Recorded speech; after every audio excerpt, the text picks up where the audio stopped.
record so that we could, all right, so that we know that we'll always be able to refer to these videos in the future.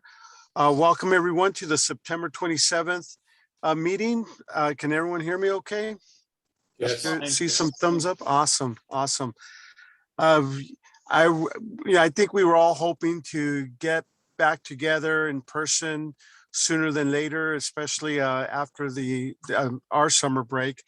But this stuff continues because there's some folks that are still against the shots. So at any rate, we'll be together in person very soon, and in the meantime, we're making these virtual meetings as effective as possible. And I think from after you see and hear everything that we're going through for the upcoming, what we're going to be going through in the upcoming months, you're going to see that we're not going to be missing a beat as well. So with that, and by the way, one of the great things that we'll hear later on in the report, some of the programs that we have going. One of the big things that we're really going to engage is in fundraising, and Chris has been working very diligently in making sure that we have an effective program to get increase our fundraising activities at a push of a button, and more on that to come. But in the meantime, I will turn it over to Chris to introduce our program, and then we'll get on to the business meeting. So Chris, take it away. Okay, thanks, Sam, for that introduction. I'd like to introduce our two speakers tonight.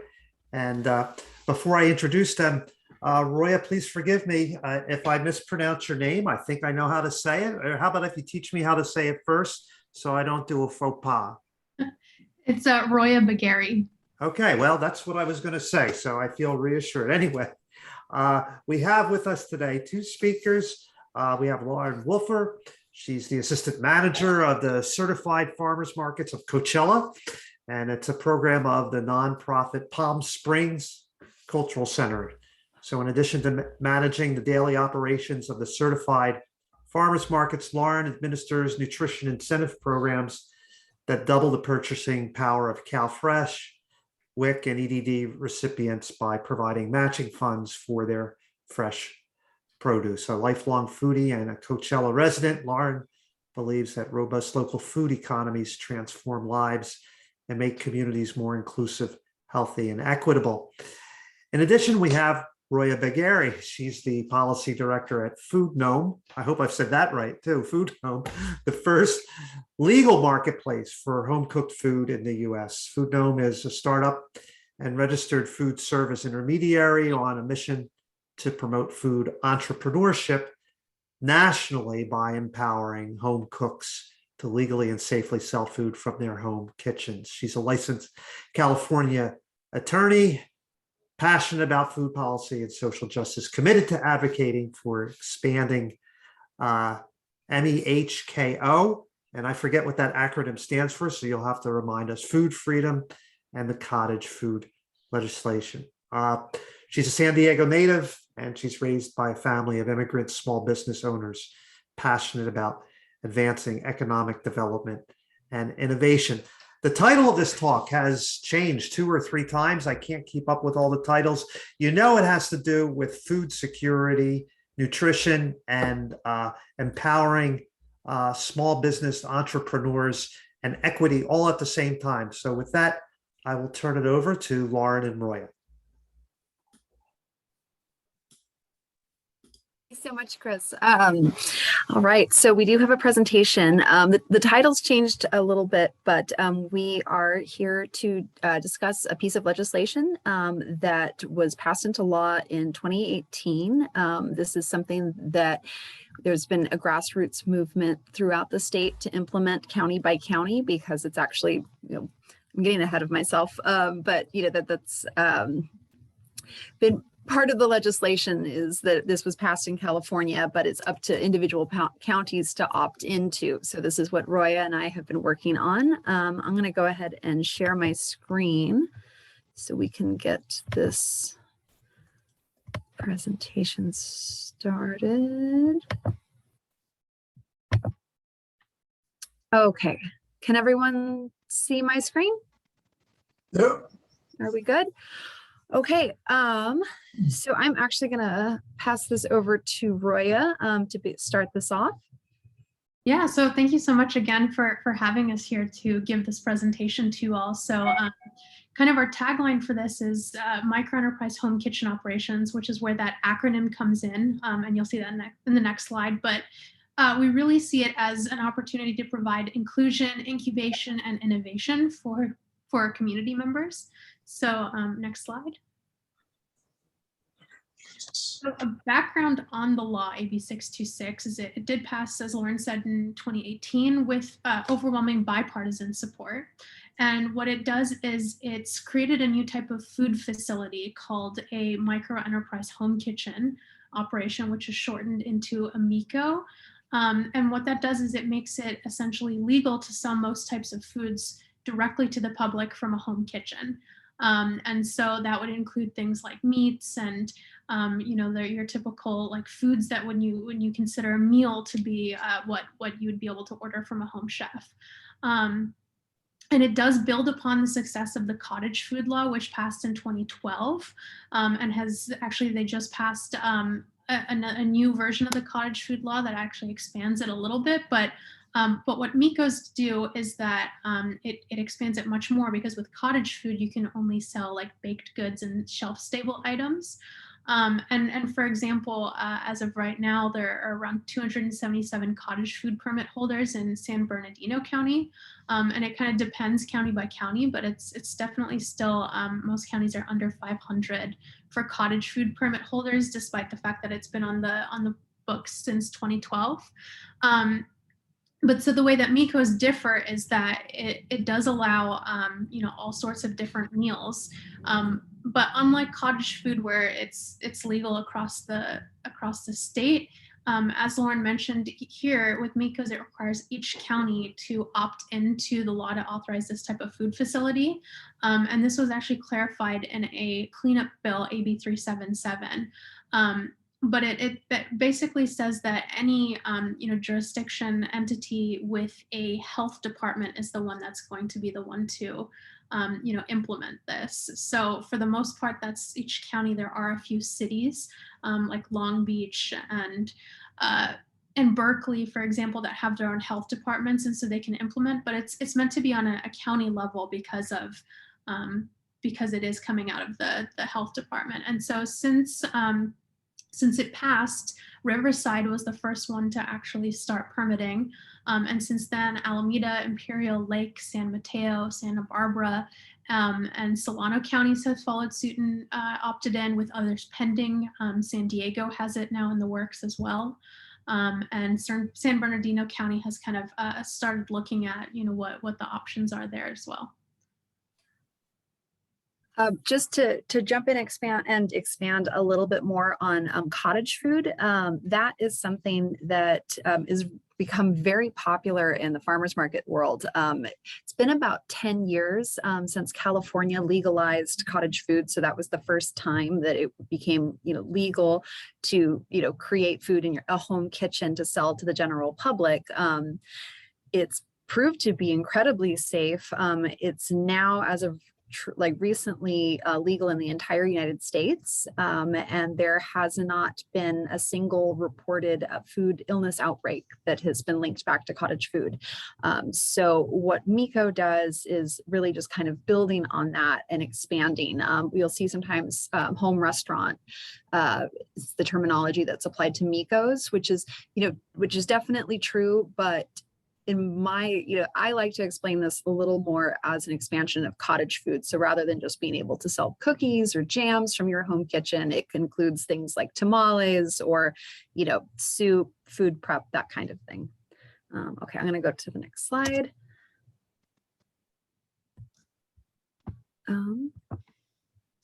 There we are. Okay, go ahead, Roya. Yeah, so basically why this is so needed, especially in California, is that there's already such a strong informal food economy.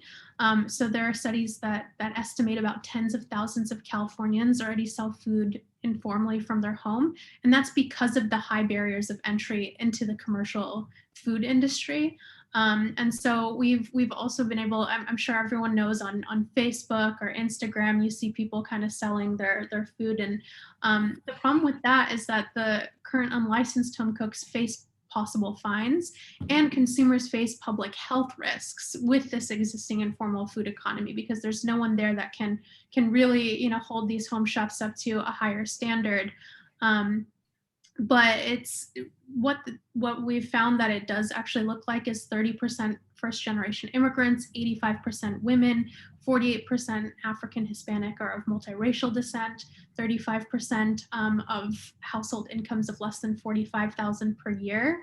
And so that's because what we found, the people that are having to resort to selling their food in the informal food economy is because actual paths of entrepreneurship are out of reach for many. So if you think of, busy parents who have to stay home with their kids, but are still looking for a supplemental income source, or recent immigrants that, can't enter the traditional food, economy because of language barriers, for example.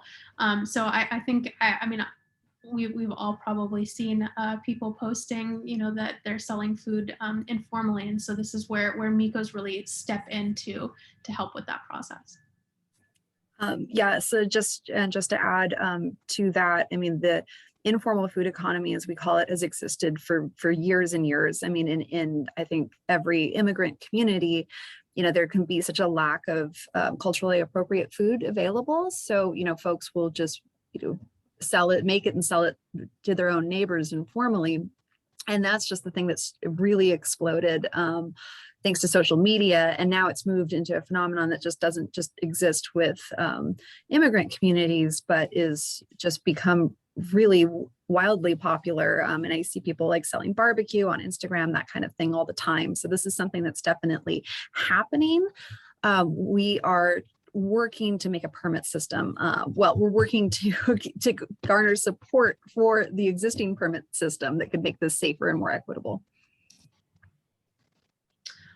So just speaking of the barriers of entry, average startup costs tend to be what is huge, like the biggest barrier. So it's around $400,000 to open a brick and mortar food establishment, which is just incredibly out of reach for so many members of our community. Even a food truck, which is considered kind of easier to get into, requires around $50,000 in upfront costs. And then the average annual rent for a commercial kitchen is around $45,000 versus the all-in cost to launch a Miko, which is less than $1,000. So these barriers, I've actually talked to chefs that, for example, started off doing their own home-based restaurant informally, illegally, and then, decided to move to a commercial kitchen, but found that they still didn't have the money actually to be able to operate out of it. And so they lost even, the savings that they had saved up operating as an informal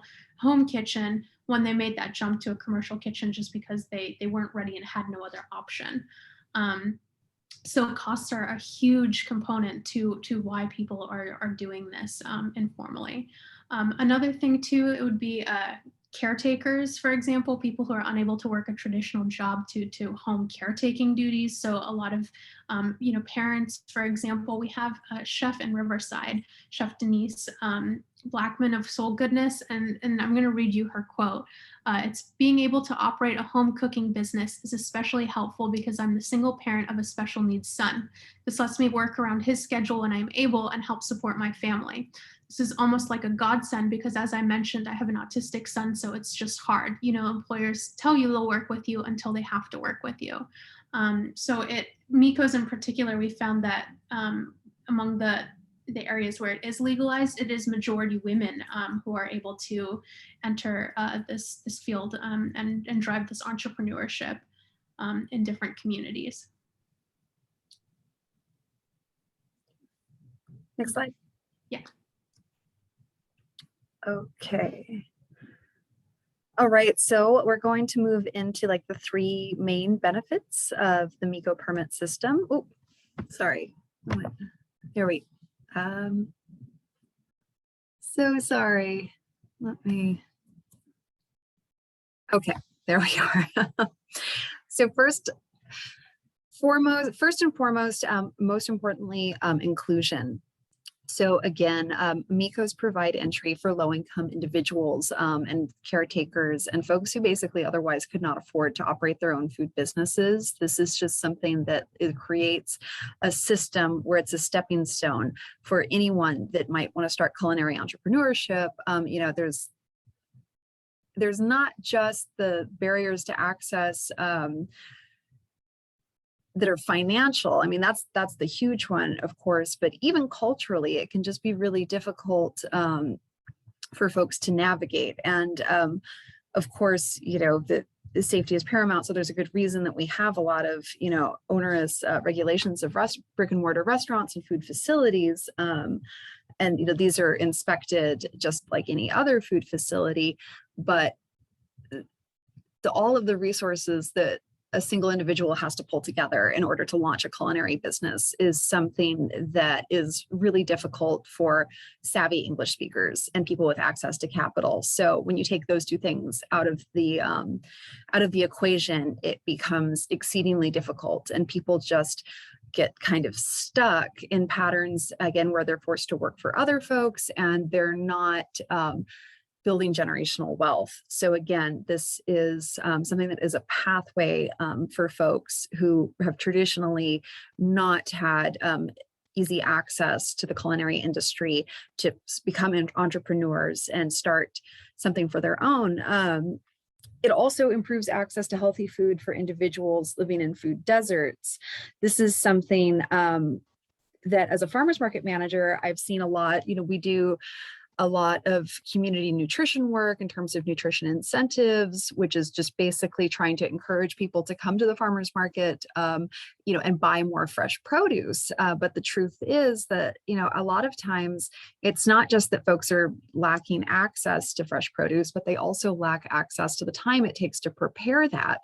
You know, I don't have enough time to cook for myself many times. And when you see that a lot with lower income folks that are, you know, working numerous jobs or, you know, caring for small children, caring for other family members, it really forces people to depend on convenience foods that are, as we all know, highly processed and rarely healthy. So, you know, and this is also something when folks are lacking, you know, the transportation access, that the idea. And what makes, you know, this, I'm sure some of you are wondering, you know, why are you presenting to us about this obscure food facility permit system? But again, what makes this so important is that it's this piece of a larger puzzle in letting communities feed themselves. Working with the farmers market, something that I discovered that I didn't quite appreciate as a customer was how kind of political everything was, and that it's really, you know, farmers markets are really intended to provide an alternative to the corporate food system, so that we're not all forced to be beholden to that. So this is another way to, you know, allow communities to actually feed themselves, for folks to feed their neighbors directly, for communities to basically determine their own nutritional options. Again, you know, we see this with immigrant communities where there's times where, you know, many times, unless they're living in urban areas, you know, where they're in a large concentration of, you know, other folks that are from their home country, there might not be the, you know, culturally appropriate foods that are available to buy. You know, we spoke to a woman in San Bernardino County. I'm trying to remember which city. Concepcion was from Oaxaca, and, you know, and again, this is in the informal economy, because in San Bernardino County, they still have not opted into AB 626. You know, she's forced to sell underground, basically, you know, Oaxacan food that, you know, her other neighbors who are also from Oaxaca are delighted to have access to, because there isn't, it doesn't exist anywhere else in their area. So this allows folks like that that are already cooking illegally, that are doing something that they have to keep in the shadows, that this is something that they can't report as income, to come out of the shadows, to get proper training, to work, to actually start a small business. So far in Riverside County has been permitting MECOs for about 2 years now, and more than 80% of all of the home cooks that have been permitted are people of color. The majority of them are immigrants and women. And go to the next slide. So incubation. So the way that AB 626 was written was intentional to make sure that MECOs are either ancillary income or small business incubators. Again, as I mentioned earlier, sometimes when you say home restaurant, people will kind of get this notion of a full-blown restaurant in a residential area with folks coming and going at all hours, and think this is a terrible idea. But there are a lot of restrictions built into the legislation to both protect traditional brick and mortar businesses from competition and from undue competition, and then also to keep everything safe by limiting the scale. So MECOs are only allowed to produce a maximum of either 30 meals in one day and or no more than 60 in a week. So when you do the math on that, it's actually, folks aren't creating more than if someone was cooking 3 meals a day for a family of 4. They're also capped at $50,000 a year in gross sales. And they're only allowed to have 1 employee that's not a family member at any given time. So again, I have a quote that I would like to read. This is from Keon Taylor in Menifee, who is very, very close to finally opening his brick and mortar restaurant. And I'll go ahead and read what he has to say. I have had a lifelong dream to open a brick and mortar Cajun restaurant, but never had access to the funds to get it off the ground. My MECO has given me the platform to build a strong customer base, showcase my cuisine for my community, and draw the attention of investors. This year, I will have the grand opening of my Cajun restaurant in Menifee, and I know that we are very close to that, which is really exciting. And innovation.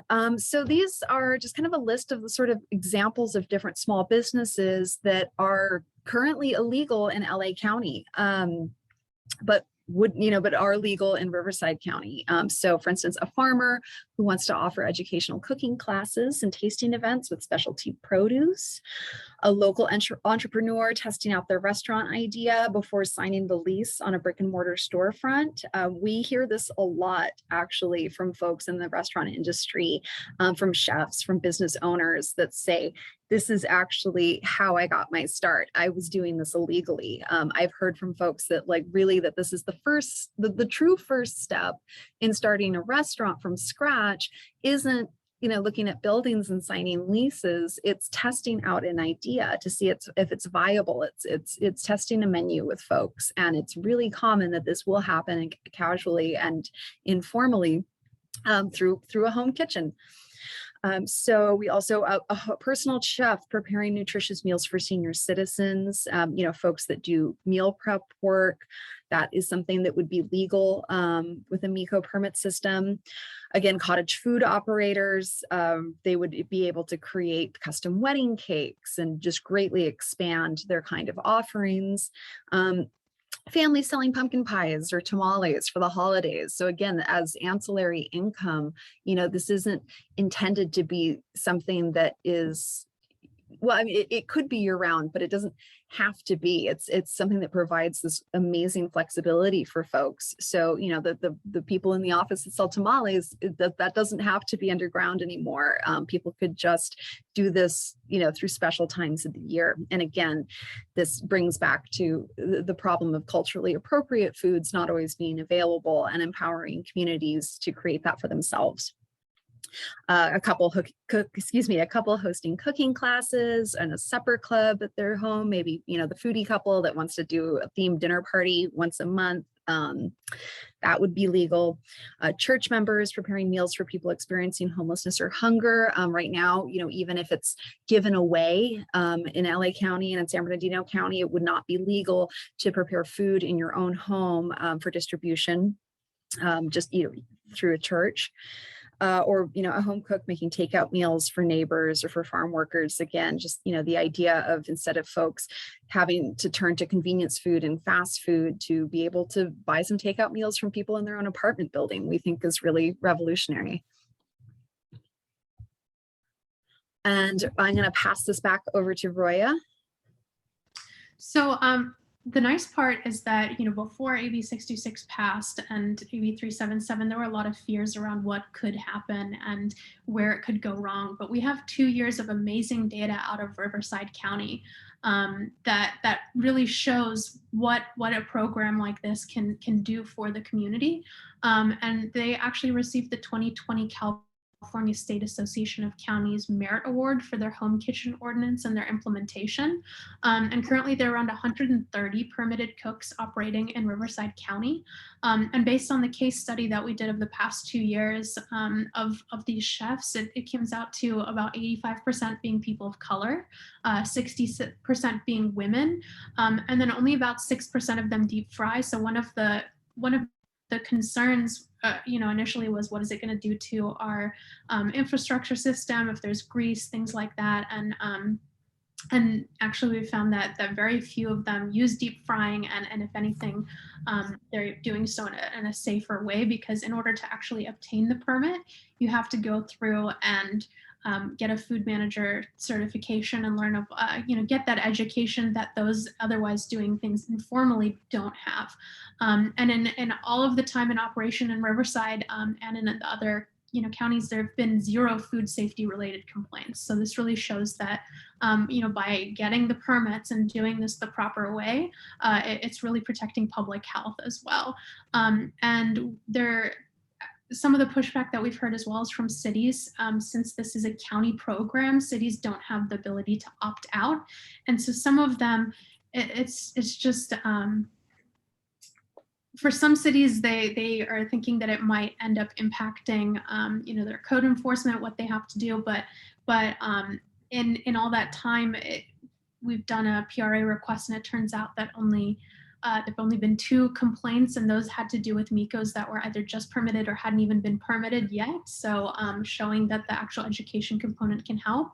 And so it just shows that there's, a 98% compliance rate, and there isn't really a huge impact upon cities.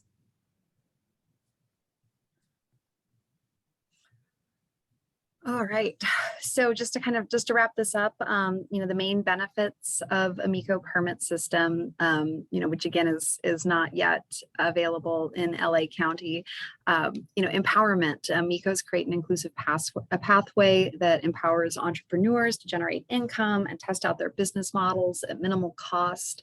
Fiscal security, providing supplemental income to families most in need. Again, I think that really speaks to the notion of empowerment and, this idea of people just being able to lift themselves up by directly feeding their own communities. Flexibility allows people who need to work from home that option to set their own days and hours. And, as Roya mentioned earlier, the impact that this has for caretakers is just truly enormous. So many folks that have difficulty, with their schedules, finding reliable work outside the home. And once again, I think we've heard a lot about this, about how, there's a real stratification in the availability of remote work, that is something that is only available to, mostly white collar folks, mostly people that, have access to higher education. It's just something that's not an option for a lot of people. So this is, again, another solution, to that inequality. improved safety. Again, you know, folks are already doing this. I've bought barbecue on Instagram. It's happening, and this is something that will ensure health and safety standards with legal requirements and inspections, you know, to make sure that consumers are protected. Improved access. Again, this supports access to fresh, healthy, and cultural food opportunities. The idea of people being able to turn to home cooking from neighbors instead of fast food and convenience food would make an enormous difference in communities. And again, economic development, all of that money that is spent on buying food from a neighbor instead of buying food from a fast food restaurant, that strengthens the local economy. That money stays in the community rather than going out. And again, of course, increasing opportunity for small business ownership is something that also really greatly impacts local economies. You know, the more small business owners, you know, the stronger, the more robust local economy a city or, you know, county is going to have. And then pandemic recovery. So, you know, we know a lot of folks from the food world even that unfortunately lost their restaurant and, you know, aren't necessarily in a place to start one up again right away, or perhaps want to test a new idea. And this is something that allows, you know, an alternative business model for people to find their footing. And a lot of folks, you know, throughout the pandemic that lost their jobs and, you know, are trying to start something completely new, that want to work for themselves. Again, this is such a wonderful opportunity for all of those kind of holes that have been created by the pandemic. So there we are. Thank you again for your time. And again, my name is Lauren Wolfer. I'm a certified farmers market manager based in Palm Springs. And then Roya, I'm going to go ahead and stop the share here. Yeah, and we'd be happy to answer any questions you may have about, you know, what it looks like, how you know, we can support things moving forward. Yeah, on that note, let's thank Lauren and Roya for their presentation. And we'll now open it up for questions. Roya and Lauren, I will let you field your own questions. I think it's more efficient that way. You see Merrill has his hand up right away, and some others will either raise their hand electronically or on screen. So if you can get the big pan view, you could see everybody. Merrill, you're up. But Merrill, you're muted too.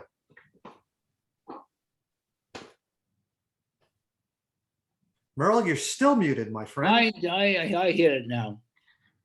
Wrong. First of all, this is very interesting. The United States has actually caught up and passed Cuba now. Cuba has allowed this sort of thing for quite some time. Cooks may cook for foreigners at home and get preference in the markets and so forth. So I think this is a great development in here. However, I say this as I'm on the board of an organization that runs the Claremont Farmers Market. And of course, you know, we can't even do tamales at Christmas time or anything like that. So my question is, what's going on about getting LA County to subscribe to the program? Do you know? So it's kind of difficult because in the counties where it's passed, there's been one county board of supervisor or two county board of supervisors who will champion this and move forward with actually going through the process of having the ordinance to implement everything. And LA is just such a big county, and with you know, what's been going on with street vending there as well, it hasn't been something that we've been able to establish a strong group of advocates in LA to make those contacts, and something obviously we would like to do, especially since you know, it's already available in Riverside, and it's looking like San Diego in the next few months will as well. So once, I think once also a larger county like San Diego opts in, that might also encourage Los Angeles to follow suit. But if it's something that, you know, we'd love to work with people to actually, you know, drive this forward and have, you know, people within their communities actually advocate to bring this about. Because I think, you know, obviously it would be amazing in LA County. And there's already so many reports of people who are There's doing no this permanent specific organization now pushing it in Los Angeles County that you could put us in contact with? There's not one particular organization in LA, but we have kind of a coalition of people. So I work for Food Gnome. And if you go to our website, for example, foodgnome.com, you can see how it actually works in Riverside and Alameda, and the places where it's legal. And so they've invested in me. I'm the policy director to kind of get this going in other counties. And we've been working with a nonprofit called the Cook Alliance as well. And so it's kind of been just a coalition of, so for example, in San Diego, which is hopefully going to be the next one to pass it, it involved getting a group of advocates together there and then having them reach out to nonprofit connections, getting nonprofits on board to sign letters of support, and then being able to take all of that to the County Board of Supervisors in order to have them move forward with the So implementation. if I could go to Food Gnome website, even your email might be there since I didn't write it down. Yeah, I can definitely add my email to the chat, and if you email me, I'd love to put you in Okay, contact would with, you please? with the advocates. I'm a volunteer with Cook Alliance, and so Cook Alliance was the nonprofit that that worked. Was the leader in a coalition to draft the original legislation, and they are coordinating basically volunteer groups throughout the state in all these different counties. Which is, Roya and I are both actively working together in San Bernardino County, and I'm from Riverside County, she's from San Diego County, and here we are in LA County. But that is exactly, and not to repeat Roya too much, but that is exactly partly why we're here, to spread awareness and connect with folks that are interested in becoming advocates for this. I think there were some Cook Alliance volunteers earlier, but it's just such a long process that sometimes folks drop out, life happens. So yes, we'll make both of our email addresses available. And Meryl, I just have to say that your farmers market in Claremont is fantastic. It's one of my absolute favorites in Southern California. Oh, good, but no tamales. I remember seeing someone else had their hand raised electronically, but it went away. So is there any? I have a question. Any other? Yes, Carol.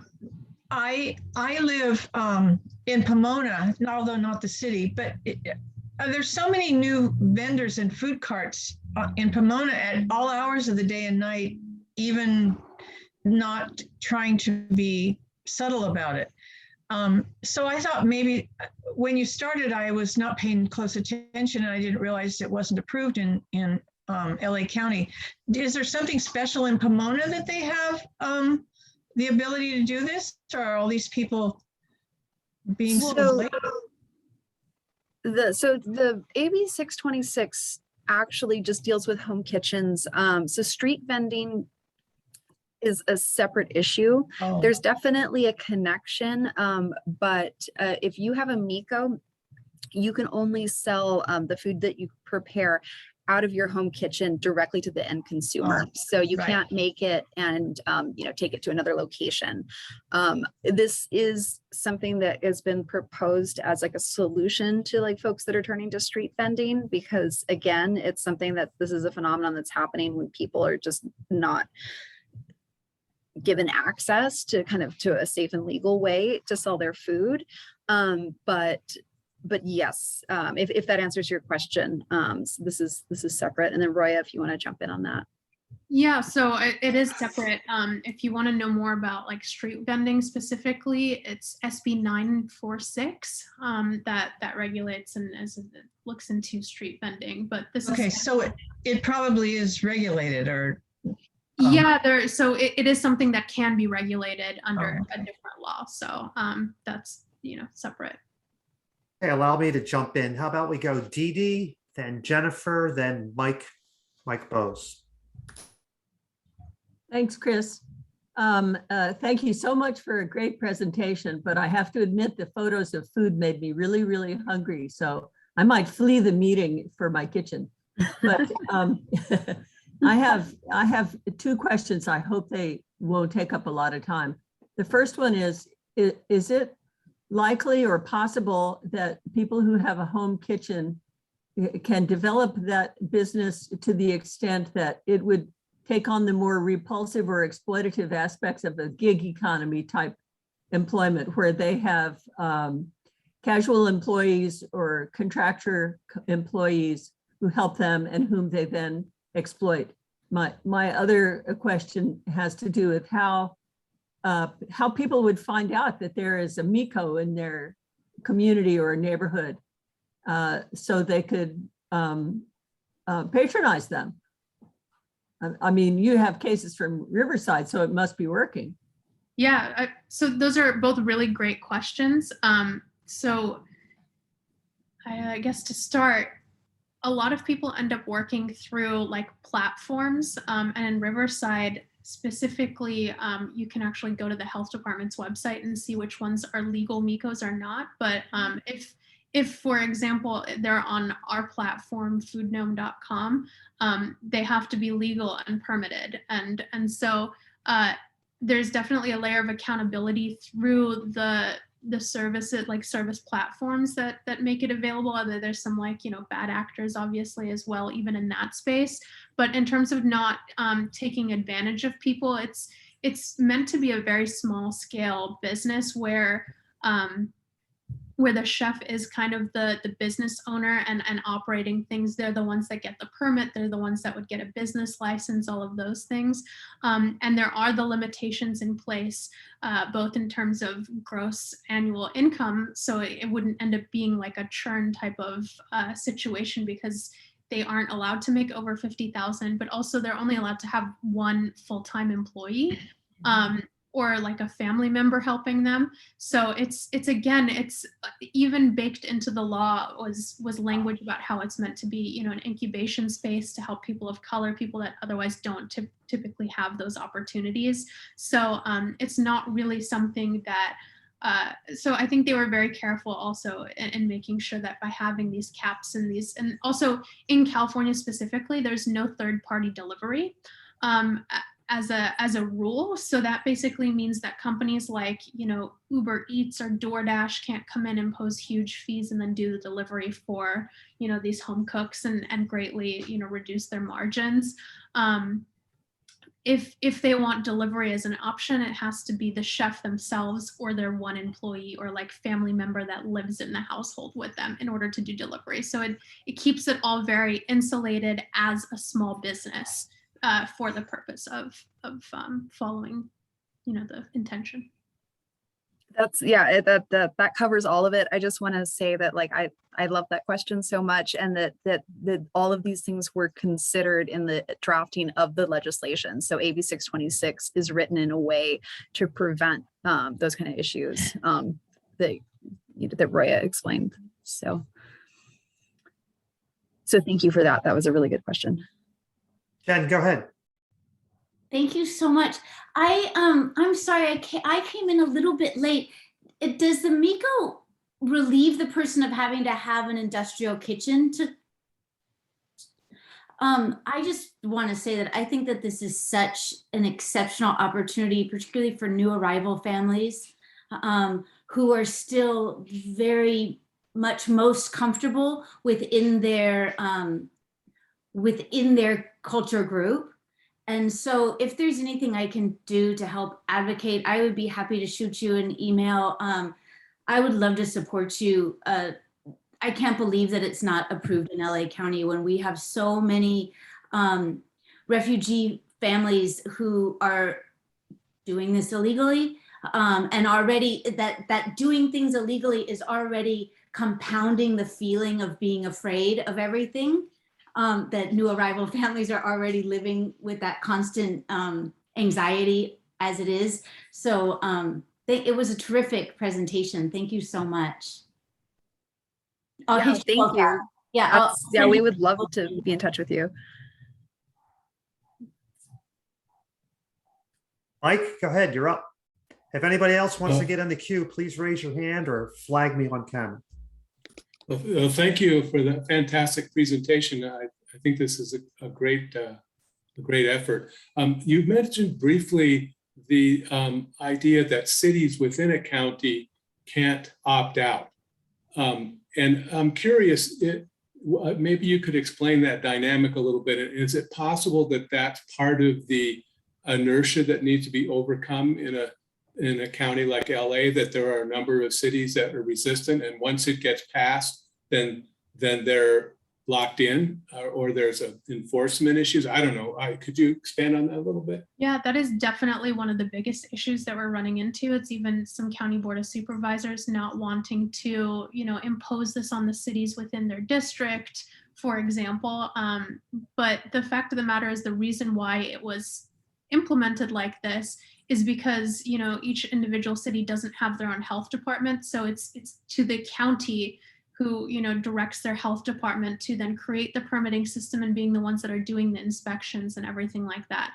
And just in terms of equity, if people had to go and advocate every city to actually implement this as well, it'd be a really difficult process to do. And so, and then you'd have like certain cities not wanting it, even though like there are people of like color in their communities of like lower means, etc. So it's just been designed to be on a county by county level, with the exception of those 4 cities with their own health department, to simplify things. And the people that are getting these permits as well are, for the most part, not this is their first business that they're operating. They don't really know the rules and how to follow them. And so the point of having a county implement it is to make it an easy system where they can go in and get the permit kind of in one place without having to jump through a lot of hoops. And we've actually seen in other counties where it's been implemented, where cities then kind of step in and try to impose further things that go against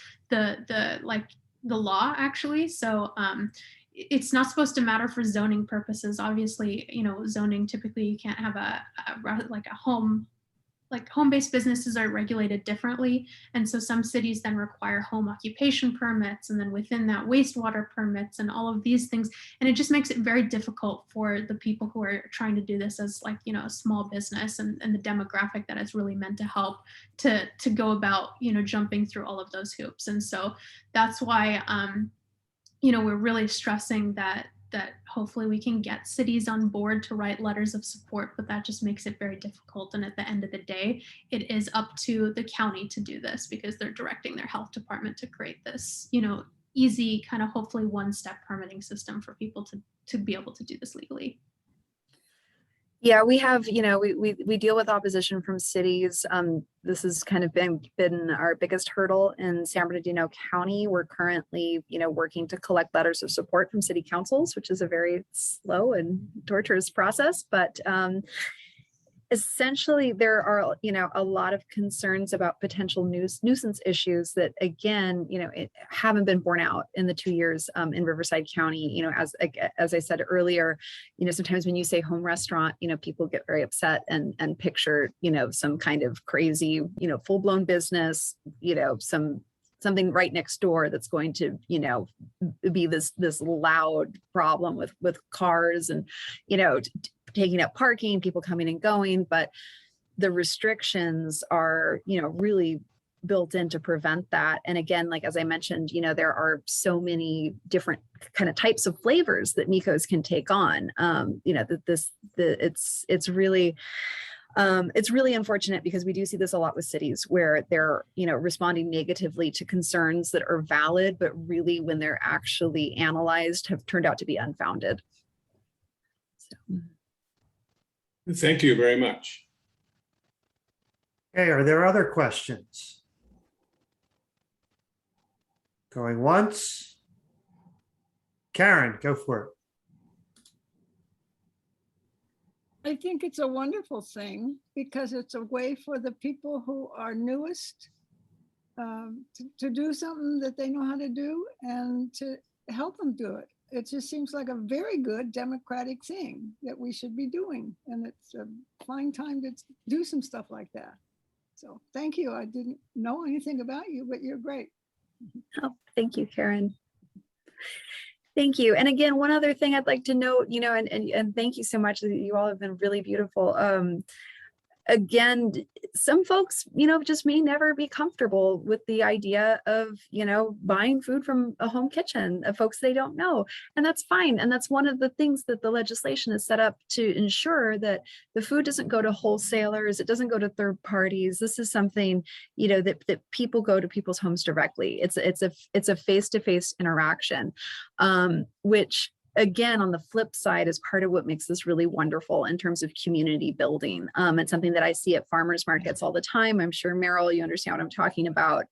We saw this particularly during the pandemic. We had so many people that, would come and say, this is the only time I interact with people is, the week that once a week when I come to the farmers market. And there's just something so beautiful and meaningful about having those personal relationships with the people that make your food. And especially, given the way in which we live now, where the vast majority of all the food that we consume is made industrially, and something we're so disconnected to, that this is a piece of this kind of legislation, that this permit system is something that can create those kind of connections again, and really bring communities together. So anyway, so thank you again. We really appreciate your time. Lauren, before you sign off, I've got some questions too. Okay. So I want to know, why was Riverside first? I mean, when I think about this endeavor, right, I would think that, the Bay Area or some LA County would be first on board with this. And quite frankly, to be honest with you, I would expect Riverside to be last. So why is Riverside first rather than last? Can you say a little bit about what's happening behind the scenes? So it's kind of behind the scenes. So the sponsor of this bill is Assembly Member Eduardo Garcia, and he is in 8057, which is, Imperial County mostly, and also part of Riverside County. So the eastern part of the Coachella Valley. Manny Perez on the Riverside County Board of Supervisors is basically BFFs with Eduardo Garcia, I guess. That is the simplified way, but no, there's a very close relationship, between the Board of Supervisors and the Assembly members, and I believe that is, Manuel Perez was a very strong advocate for this, especially seeing how much benefit this could bring, to the immigrant populations in the eastern Coachella Valley, and even through all of Riverside County. And so I believe that's the answer. Okay, so you got a toehold there. Hold on, am I still muted? It says I'm muted. Can you hear me? No, we can hear you. Okay. So you got a toehold there. That makes sense. You had a personal connection, and you were able to leverage it for success. Fantastic. Now, I had a couple other questions. Sorry that I got dragged this on, but so I mean, the question I want to end up on is, how can we help? But before we get there, I have a different question. This idea to me sounds bipartisan, right? And it sounds like the type of presentation you could make to the opposition party as well. Are you considering doing that? I mean, it would be good from your vantage point. I would imagine it would be good to have a healthy competition here, get everybody on board. What do you think about that? I mean, absolutely. It's even when it passed, it was bipartisan, and actually in San Diego, for example, it's being championed by Supervisor Anderson, who's a Republican, and he also brought Supervisor Vargas on board, who's a Democrat, and so it's the two of them are kind of co-championing this, and just showing how amazing it can be for the entire community, no matter your political affiliation.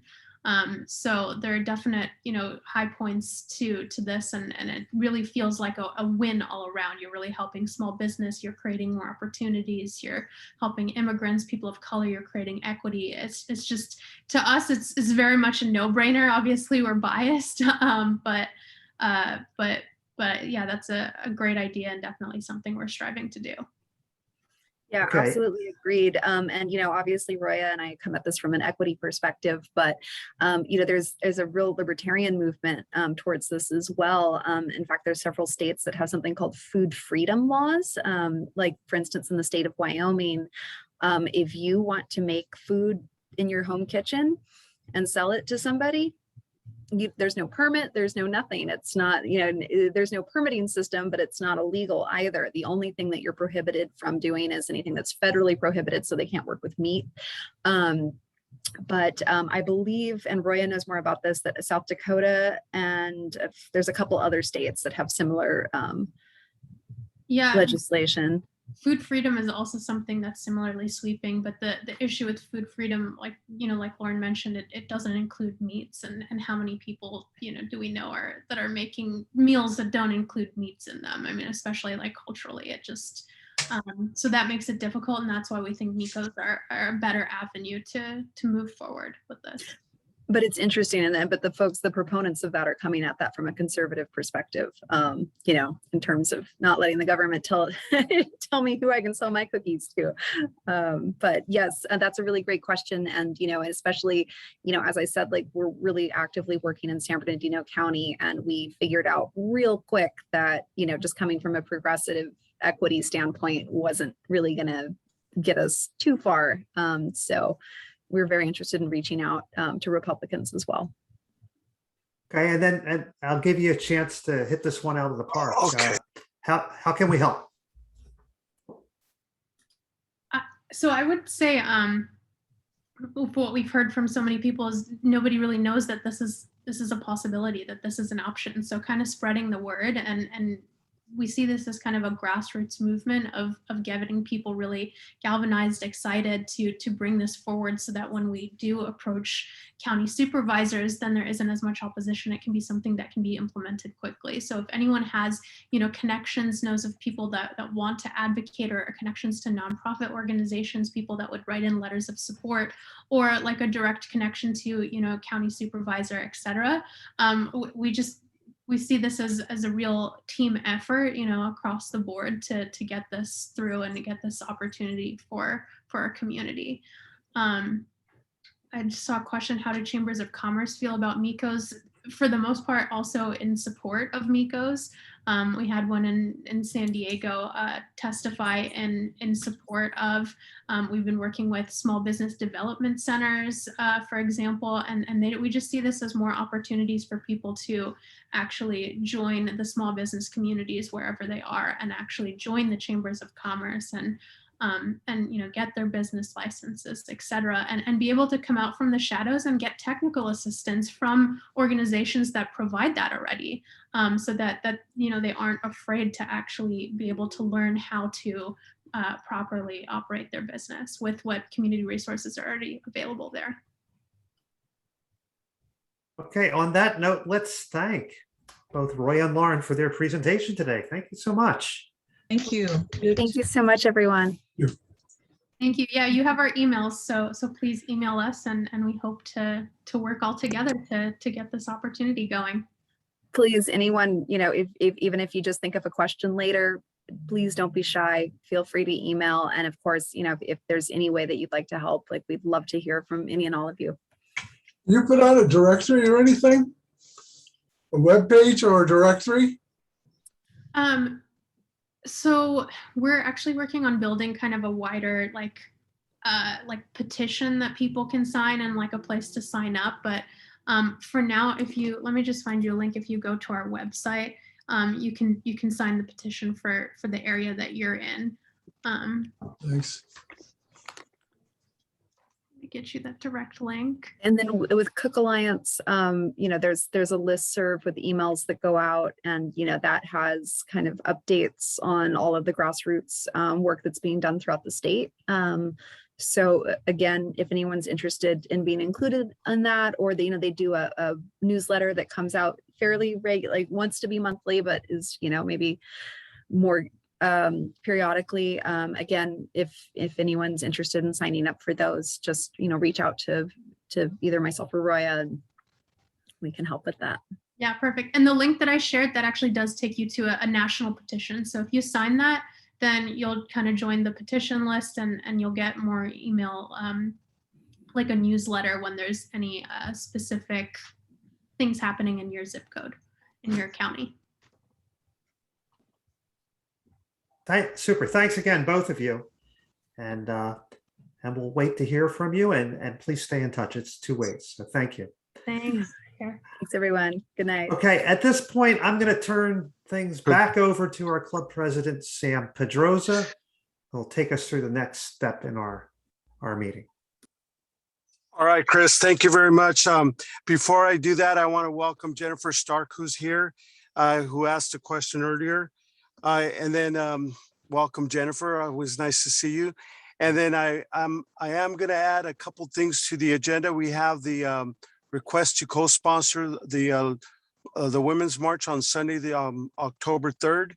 And then we also have a save the date for December 4th annual party. So with that, we'll go through the reports. Unfortunately, Chris, I have to do this filming thing. So I'm going to let you go ahead and take over the agenda from there, if that's okay. Yeah, that's okay. Okay, so I'm on now. Okay, if that's the case, hold on. Give me a moment here as I pull up the agenda.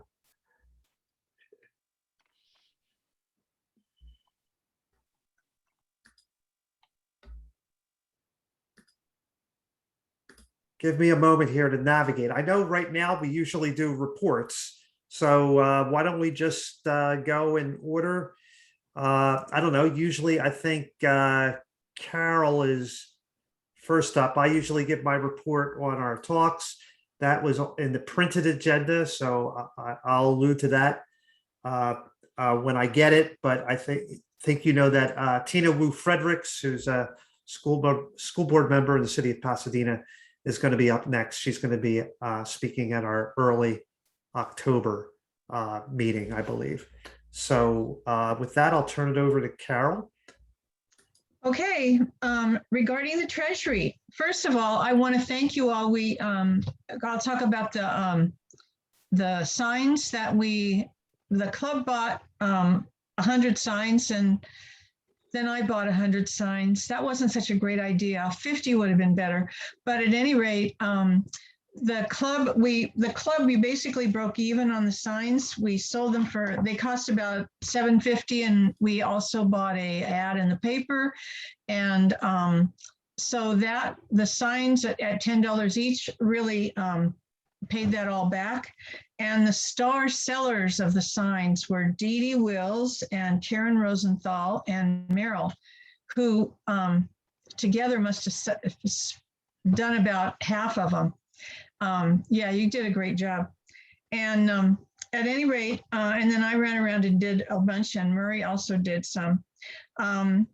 So we have right now in our Treasury, there's still a little money here that Act Blue still has to send us, but right now we've got about $6,900 in the bank, and we wouldn't even be that low except that we paid for insurance of $550 just this month.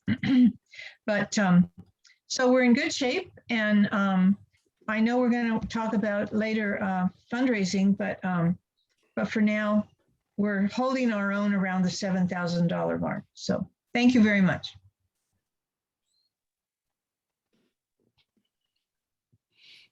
Oh, Chris is walking the streets. He thought I was going to be longer. Go on, just keep talking.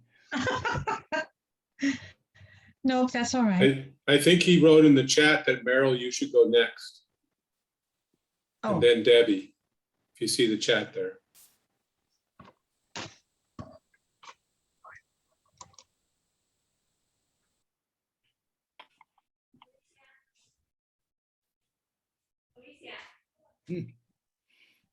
Okay, well, since he's not here, I'll just go ahead and give my reports. First of all, about the issues committee. Look,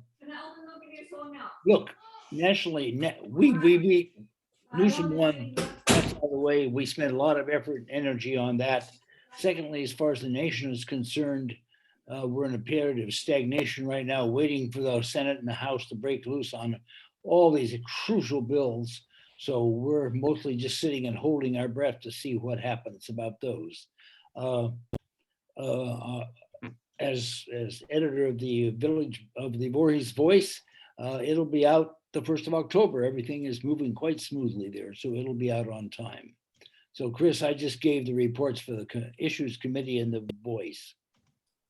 Thanks, Merle. And Mike, did you have anything to report? Not much, but we did send a letter out on September 1st thanking Anthony Portantino for shepherding AB 1177 through the Appropriations Committee and getting it passed. And that's the Public Banking Services Bill. So that's probably my shining achievement for September so far. That's about it. Thanks, Mike. Debbie, did I lose you here? I thought I saw you. Yeah, there you are. No, I'm Debbie, here. political action. Just to let some folks know, if you didn't already, that the GOP blocked the funding today. And people need to be on message on this, that we are paying for the credit card that is now come due. This is not something that the Democrats are pushing. This is something that the Republicans spent. So stay on message and don't let people BS you. I'll be nice. Newsom signed today the vote by mail, making it permanent, which every voter in the state of California will get a ballot in their mailbox. This is great.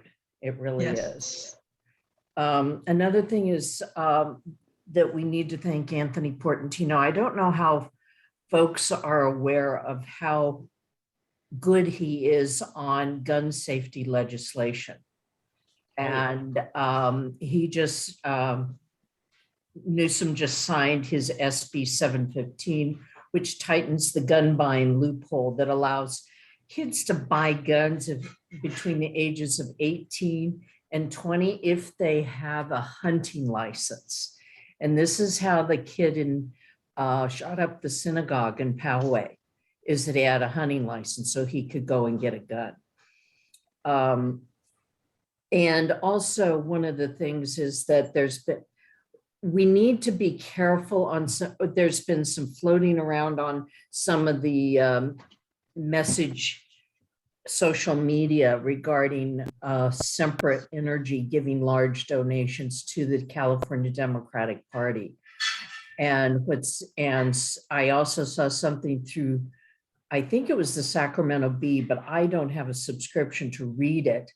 But one of the things is that a lot of folks in industry make donations that they go and they put it on their website and they have to declare it because they've cut the check. Does not mean that the California Democratic Party accepts those donations. They turn around and give them back. And that's what came across recently within the filing from Sempra. So before we get all our, shall I say, underwear in a knot, we should do all of the research too. So, and there was that little thing about the recall that that we were able, thank you to Chris and all the other folks that did their postcards, their phone calls. I mean, we trounced them. I mean, it's the recall, he got more no votes than he got originally when he was elected. So keep up the good work, folks, and onward and upward. Thank you so much.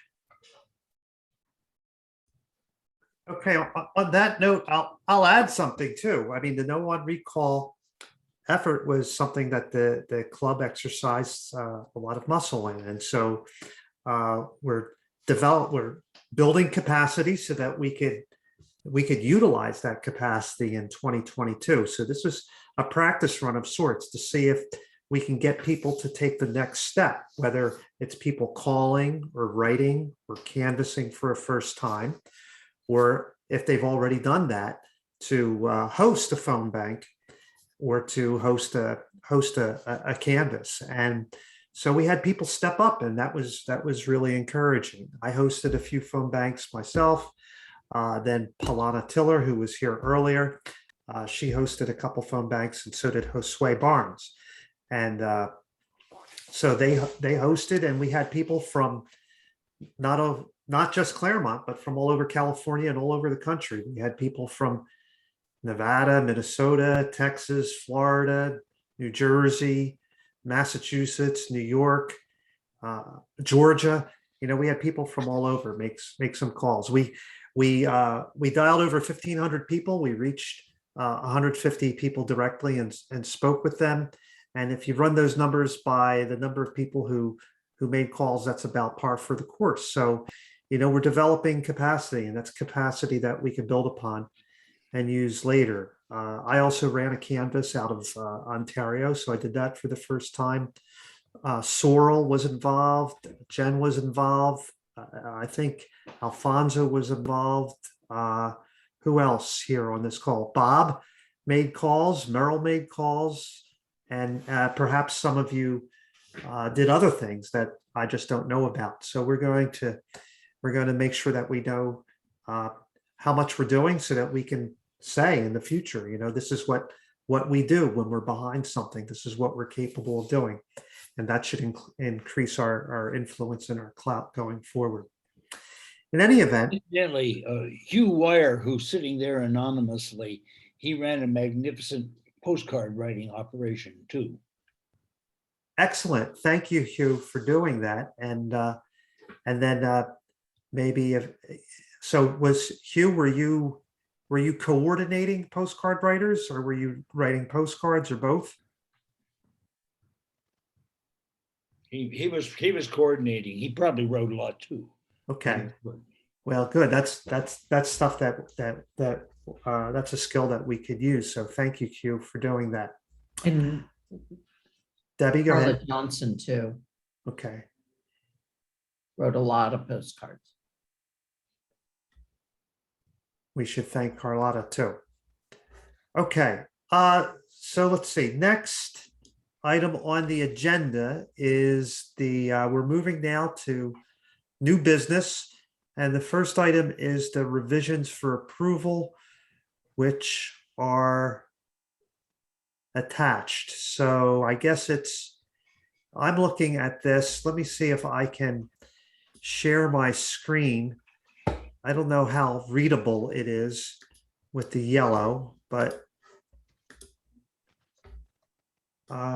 Merrill, I could see you. Can you give me thumbs up if you could see my screen here? It says each member shall pay dues on an annual basis as follows. It's hard to read in the yellow, but it's there. Yeah, and I could see if I could change that, but I would have to go into another place to change that. Can you open Carol Lee's email that she sent earlier? It has a Word document, and you can read the yellow very well, I think. Well, let me see. I can just read it from my. Oh, you know what? Hold on. I got a better share here. Hold on. Mike, is this what you were referring to? Right. Yes, that's it. Okay. So this is what we're voting on. Carol, I think you should present this if anybody does. So do you want to present it, and then let's have a motion and vote? Okay. The changes that we've made in the executive committee were to leave out the lifetime membership and just say patron, ending at patron. Anybody can still pay whatever they want, but we don't have a specific category. We want people to pay more often is what we want. And here we've explained what we're doing, that the people who are lifetime right now will remain so, although we're always happy to have them pay some more. So that will leave. And then there is also always the option of if someone has a hardship, they just request it. Some people pay a little bit less. If they ask me, I always approve it. the recurring payments. Meryl, this is how you changed it, right? Right. We would like it if people would sign on to ActBlue, and if, in case you forget to pay up every year, if you do the recurring payment program, then you just tell it how long you want it to go, and you could have a smaller amount that you took out every month. And then the annual dues are, this is not changed, but we would like them to be paid by the January 15th so that you won't be late. And then we've changed it so that if members join after October 15th, they can pay the full year's dues, and it will carry them through December of the following year. Anybody have questions? I move that we adopt the bylaw change. I'll second. Okay, any discussion?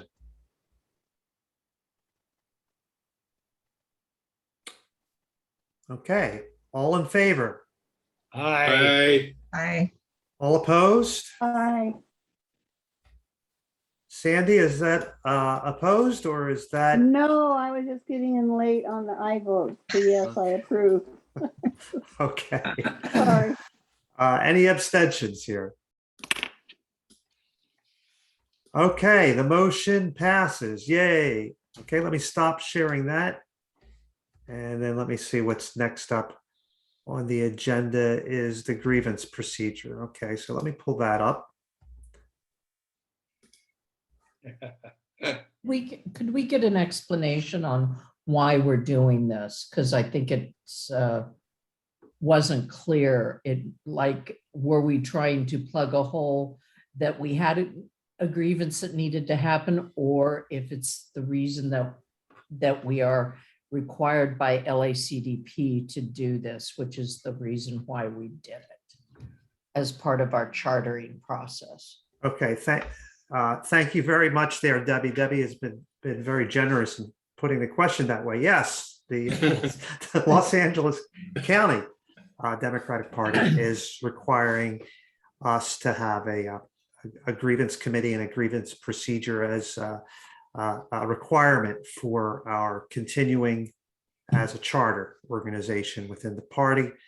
And they provided us with a shell, and we made modifications, and this is what the executive committee is recommending. But we're open for question and answers. And I see Mel has his hand up. Let me just do a little bit more scrolling to make sure I can see more people. Okay, I'm not able to see everybody, but I can see that Mel has his hand up. So Mel, go ahead. Yeah, I just took a chance to look at the LA County Democratic Party and their bylaws and their chartering of clubs. And I saw no reference to grievance committee requirements at all. Can they just, outside of bylaws, and they just vote or something that they can put this kind of a requirement for all the clubs? Can I speak to that, Chris? Sure. Last year, when we submitted our request for a charter in December, and when it came back, it had as a condition for the following year, soon it said that we had to create this grievance committee or a grievance procedure. And they sent us a sample of what purportedly they had used. So they may not have it on their website yet, but when we inquired of them, they said that they had used what they sent us as their final version. Okay, Mel, does that address your question, or do you have a further question? It doesn't address my question, I guess, other than to say they're making extra bylaw demands of local clubs where it's not referenced in the chartering language of bylaws. It's true. I want to keep this brief, but in my former life in Minnesota, was on the bylaws committee for our county and regional Democratic parties. And I read through this grievance procedure, and I find it completely inappropriate for a club like us. We should have a grievance procedure. We already have a statement of equity and fair treatment of all people. And if someone challenges that, we should have a paragraph or something brief that would say, we will appoint a committee to handle grievances in a timely manner, not to exceed some period. But this has 50 paragraphs and refers to federal, state, local laws, principles of restorative justice, which is a lovely document. It comes to us from the Prison Fellowship International, but it was hard to find and understand. The LA County Democratic Party code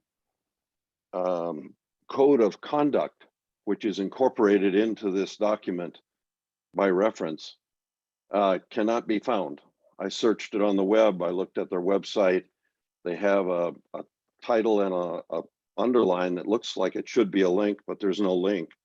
So it demands of us, following a 50 paragraph process with 15 specific time frame demands.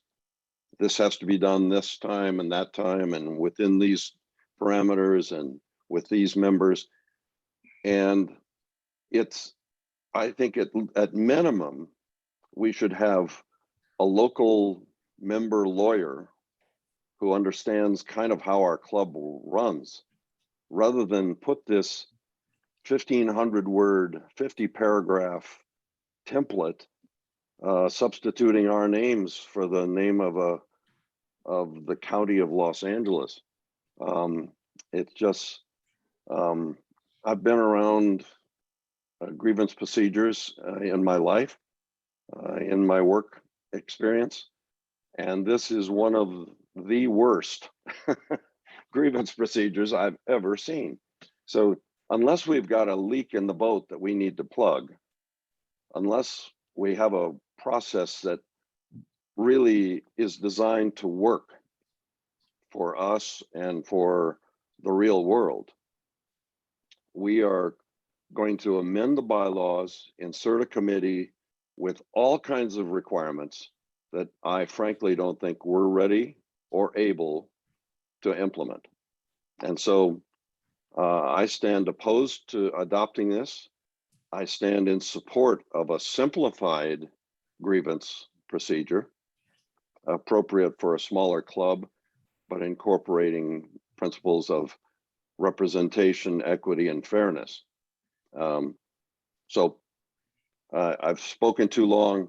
I just think to add this, I think if I've got the numbers right, this is adding something like 4,000 words to our bylaws, maybe 6,000 words if you incorporate all the reference documents. And thanks, I just, Mel, thanks what I for your think. statement. We got the gist of it. Thanks. Debbie had her hand up, then Karen, then Merrill. Okay, And so go ahead.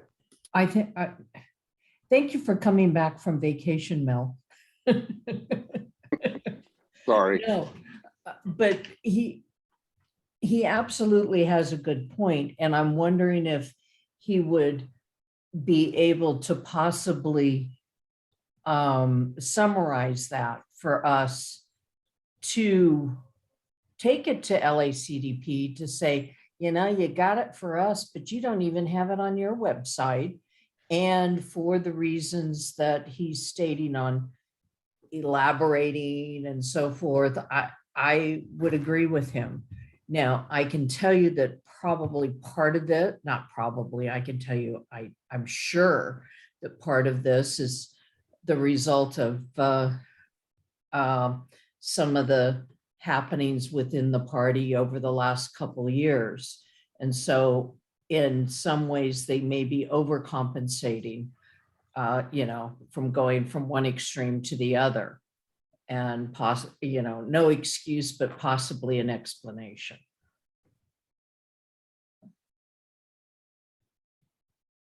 Good idea. I call for the vote. Hold on, I moved, Discussing. and so we have other people here who want to speak. I think it was Karen next, and then Merrill, and then Sandy, if you want to speak after Merrill, you could speak after Merrill. Go ahead, Karen. Given the circumstances, I move to table the motion to approve this amendment to our bylaws until the committee or somebody else figures out what's going on. I'll second that. Tabled rather than have a vote. I'll second that. This is Sandy. Yeah. You're gonna It's table been it moved and seconded to table it. So you to when? just tell when we get a committee to redo it. No, Okay, to get an answer from the Los Angeles, to the county committee, why it's not in their bylaws and why they're going to triple the size of our bylaws with this preposterous and cumbersome motion to improve, quote, to improve our bylaws. Chris? Okay, Yes, so including that. go ahead, Sam. So it's been moved and it's been seconded. Well, but A discussion. Merrill, you're up next. I just wanted to ask from the first, what are the consequences of our right now voting this down or tabling or whatever? And this addressed to Carol. I believe they didn't have a date that it had to be done, but I haven't looked at this in a while. I believe it was that basically by the time you applied for your charter next December, or this coming up December, they wanted to have something like this. So by December, we need to have something done. Yeah. Okay, so the motion is, I gather, Karen, I'm going to check back in with you to table it pending Mel's writing up, say, a set of questions that we would like the county to answer.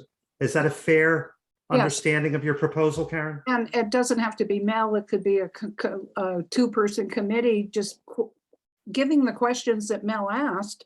And why aren't they doing it? And why do we have to have such a huge amendment to our bylaws? Okay, fair enough. So your proposal did not necessarily identify Mel as the source of the questions. I took the liberty of adding that since someone had already suggested it. If he And- wants to volunteer, that's great. And I'd this is- rather yeah. work in a group. It would be I will lovely help. if we had a good lawyer like Karen to help us.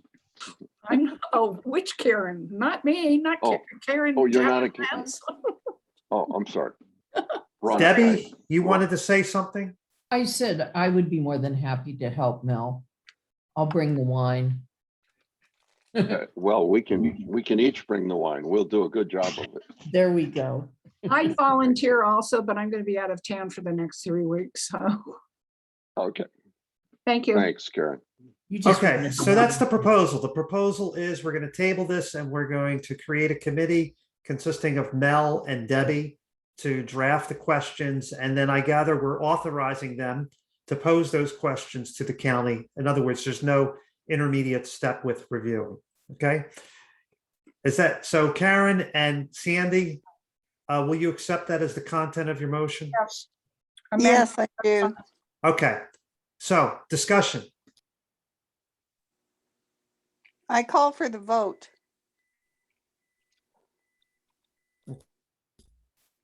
Not hearing Hello? any further. I'm sorry, I'm toggling between mute and unmute. Not hearing any further discussion. All in favor of tabling this and appointing Mel and Debbie as our committee to ask questions, say aye. Aye. Aye. Those opposed? Okay, motion passes. Thank you, Karen, for helping us see a way out of that log jam. Thank you. You're welcome. Give me a second here as I do some toggling. Okay, Carolee, you're up. It's the Village Venture booth. Okay. Want to share the Stop. screen? Do you still want to share? You can There you go. There Can you hear me? He's good. Um, Yep, we Okay. can hear you. All right. Thank you. All right. We are going to have a booth at Village Venture, which is October 23rd, Saturday. We are promoting membership in our club. We're promoting democratic ideals, and we're promoting fundraising for the next year, which we hope to use the money to support the candidates we support and endorse. And I'm working on decorations for the booth, but as usual, I always need volunteers. And I'm asking that people work only 1 hour so as to avoid too much contact. I'm presuming this event is still on. And if it is still on, and just to be cautious and careful, I would really like you to send me your name and time that you would work. There's 9 o'clock, 10 o'clock. Well, 10 o'clock is taken. 11, 12, 1, 2, 3, and 4. Pick an hour. I would like only 2 people at a time in the booth. And that's all I have to say about it. Please, I don't want just 1 or 2 people to be there all day. I've been very cautious through this, and as you know, one of my brothers-in-law died. So this is very important to me. Thank you. Okay, thanks for that report, Carolee. Carolee, I might, if I could just add something to your report.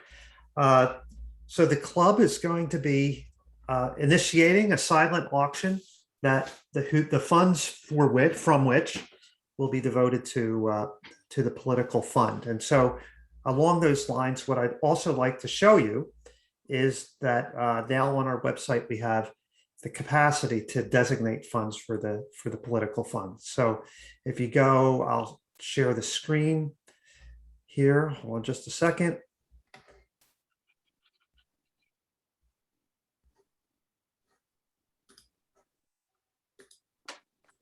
If you go, okay, you should be able to see that. That's the Democratic Club of Claremont screen. And it's like ClaremontDems.org is in the bar at the top, ClaremontDems.org. And if you go here to this menu item, it says Get Involved, and you go down to Donate to the Club and click on that, you'll get a screen that enables you to donate. And eventually, after you enter all your information, you get something that looks like this. And now you can see, I would like to join or renew my membership, donate to the Political Action Fund, or support the club's general purposes. So you can hit that if you want and donate to the Political Action Fund. And that will be part of our designations going forward in the future. Chris? Yeah. There's a mistake, a spelling mistake on that first page. Okay. Can you just send it in the chat to me and I'll see if I can fix it? I hope you can. Okay. I didn't do the website. Okay. We just added a designation. Okay. Send it to me, direct message in the chat. Let me go to the final thing. Give me a moment as I navigate here. Mike, it looks like you're last but not least. It's the Women's March and Rally. So would you like to describe that and let us know what we're doing there? Oh, yeah, sure. We're going, the basic information is we're going to have a Claremont Women's March on Sunday, October 3rd, from 1 o'clock until 3 o'clock p.m. And we are registered with the official Women's March out of LA, the Women's March Action. And we have a whole host of excellent speakers lined up. What's going to happen is folks are going to meet at the intersection of Indian Hill and Foothill Boulevard at 1 o'clock. And then approximately 1:35, well, anyway, they'll show up there with signs and that kind of thing. And then approximately 1:35, we're going to march the 4 blocks or so south to Memorial Park and begin the rally there. There will be live music. Ellen Harper from the Folk Music Center is going to do some performances, and we have a couple of other performers to start off, and then we have a whole host of speakers that we ended up having more speakers than I thought we were going to, so we're going to have to keep it moving. A number of local activists and politicians, and Jennifer Stark, who was here earlier, is going to be there. And our highlight is going to be Judy Chu. And I think it's going to be an excellent program. And that we're scheduled to go till 3. I think if everything goes as I envision it, it's probably going to go a little bit over. There's going to be some spillover. But we're going to try to really keep people moving. And, I kind of come into this humbly and almost accidentally as an old white guy. What am I doing, being the point man for this Women's March? But I have a lot of excellent help, and we could use some volunteers. We're going to need some people to keep the marchers on the sidewalk and out of the intersections as best as possible. I'll need some help setting up at Memorial Park and tearing down, and a few other logistical things. We have contacted the police department and the city, and I've been in touch with some of them, and several other people have, and we've got the police department on call, and they're going to be helping us with safety and also as we are registered with the official LA March Action, we've been directing some of us to people to go and register there. You don't have to register at the website, but it does give you a little idea of how many people you might expect, and does give you a little bit of legitimacy as being connected with the official organizations. So that's I guess what I can remember to say. There's probably a lot of other things I forgot, but I see some people have their hands up. Debbie, you had a question. Yes, Claremont is doing it on the 3rd. The LA March is on the 2nd. That's correct. So people don't want to be confused and, show up and there's no party. Well, that's a good point. So just to reiterate, we're doing it on the 3rd. There are a couple of reasons for that, I think. One of them is it gives people an opportunity to do both. Right. And also, Memorial Park wasn't available to us on Saturday. So, we've got full cooperation from the city to use Memorial Park on Sunday. Could you I think I saw a flyer. Was there a flyer that was distributed to the e-board? Yeah, we're kind of a little bit, that's been a work in progress. We're tweaking that a little bit, but yeah, I should have a check on the date. Okay, yeah, the date that I've seen. October 2nd. Okay, I haven't seen that flyer, Or but double check it. I know that somebody else registered this event and then canceled it when they knew that we had it. And so that created some confusion because people Okay, went to that perfect. site and they thought, oh, wait, I heard this is canceled. It is not canceled. It is definitely on for the 3rd Sunday. Awesome. Thank you. Thank you. Sandy, it looks like you have your hand up. Yes, hi. I was thinking that if possible, all the volunteers that you were mentioning you require might come from our Claremont High School Democratic Club. Well, I think that's an excellent idea, and I don't have a connection to them. I think Kara Lee perhaps does.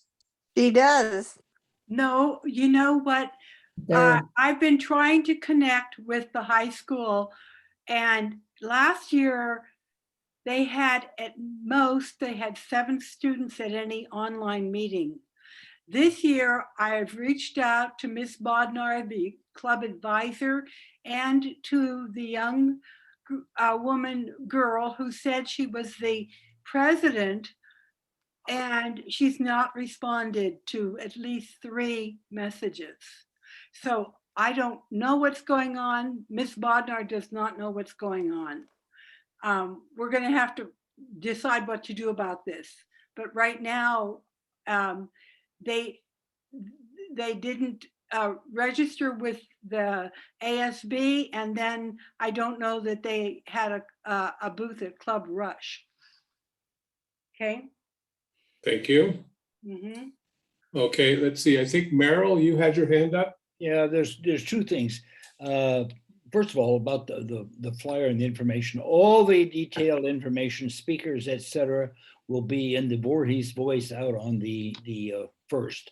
So if you don't happen to see one of the official flyers, what's in the voice isn't as pretty as that, but it seems to be the accurate information as far as it goes right now. So wait for the voice. Second thing, how does one? I'm not going to volunteer to be an official at the march, but how do I tell somebody that might be official to get hold of you? Yeah, that's a great question. Yeah, get a hold of me and let me type my email in the chat. I think many of you probably have my email already, but send them to me, and I'm working with a few other people that are in this club as well, to Claudia and excuse me, sorry, I can't type and think and speak at the same time.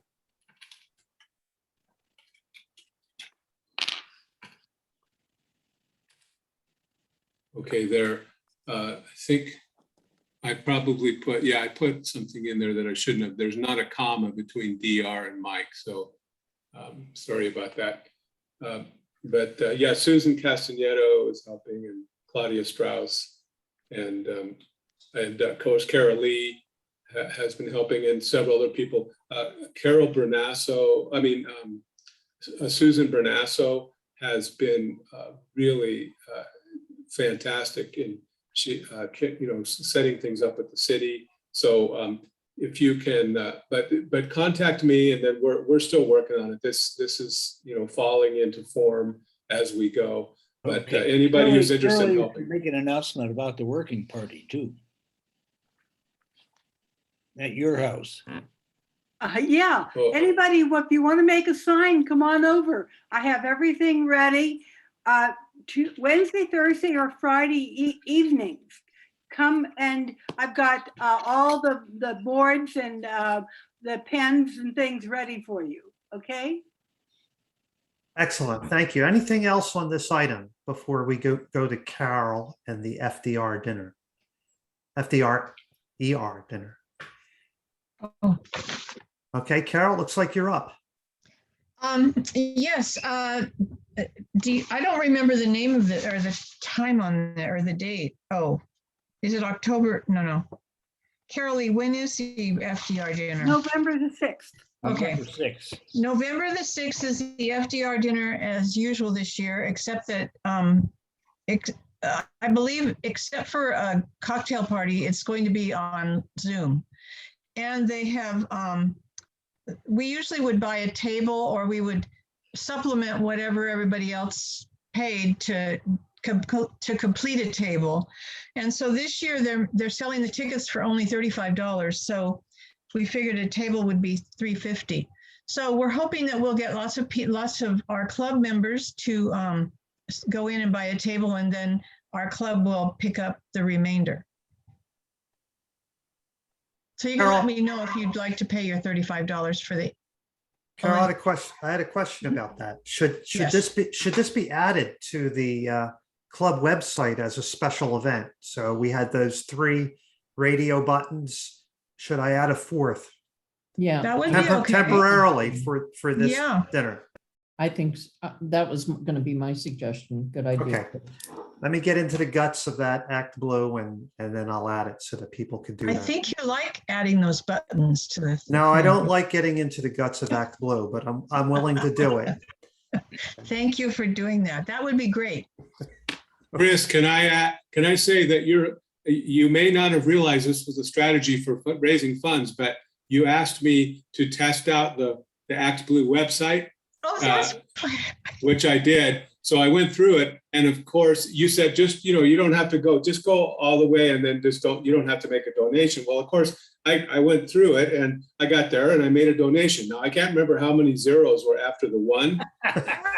4. I got the notice. It was just 4 zeros after that too. Oh, okay, that's all. Mike. Oh, yeah, no problem. But that you might want to consider that as a fundraising strategy. Send people an email and say, hey, could you do me a favor? Just check this out. Go all the way to the end, but you don't have to click submit. And of course, by the time you get there, you go, well, what the heck? I'm going to click submit. Well, good job, Chris. Well, thanks for that idea. Let me share my screen right now and I'll show you how to do it. No, just kidding. Okay, anything else that anybody is eager to announce? Otherwise, we're at the adjournment section of our meeting. Can I just? We got Mel and then Carolee. Annual party. The annual Oh, go ahead. party will be December the 4th. We don't know where. It'll probably be online. Okay.